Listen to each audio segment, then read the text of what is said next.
بسم اللہ الرحمن الرحیم۔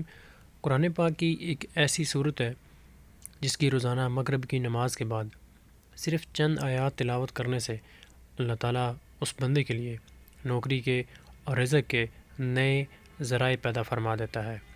جن کا پہلے سے کاروبار ہو یا نوکری ہو یا رزق کا کوئی سبب ہو، اللہ تعالیٰ ان کے رزق میں برکت عطا فرماتا ہے۔ حضرت عبداللہ ابن مسعود رضی اللہ تعالیٰ عنہ فرماتے ہیں کہ حضرت محمد صلی اللہ علیہ وآلہ وسلم نے فرمایا کہ سورۃ فاتحہ دولت ہے، سورۃ واقعہ دولت ہے، اسے خود بھی پڑھو اور اپنے بچوں کو بھی پڑھاؤ۔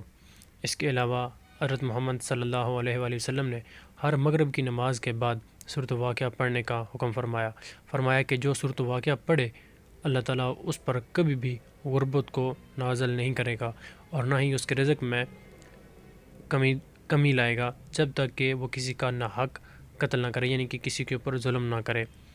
تو دوستوں، سورۃ واقعہ سورۃ نمبر 56 یہ 27 سپارے میں آتی ہے سورۃ الرحمن کے بعد۔ تو اس کی روزانہ مغرب کی نماز کے بعد تلاوت کرنے سے اللہ تعالیٰ نوکری کے نئے سبب پیدا فرماتا ہے۔ جو لوگ بے روزگار ہیں، جن کی جاب نہیں لگ رہی، جن کی کوالیفیکیشن اچھی ہے، تعلیم اچھی ہے، صحت اچھی ہے، پھر بھی کوئی جاب نہیں مل رہی، تو اس کی ایک وجہ ان کے اوپر رزق کی بندش بھی ہے۔ آپ سورۃ واقعہ کی تلاوت کریں، اللہ تعالیٰ آپ کے لیے رزق کے نئے سبب پیدا فرمائے گا۔ یہ میرا اپنا ذاتی آزمایا ہوا تجربہ ہے۔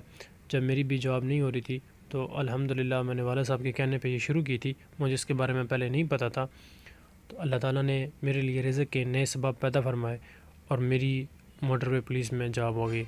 اپنا بہت سارا خیال رکھیے گا، اس کی ضرور تلاوت کیجیے گا۔ اللہ حافظ۔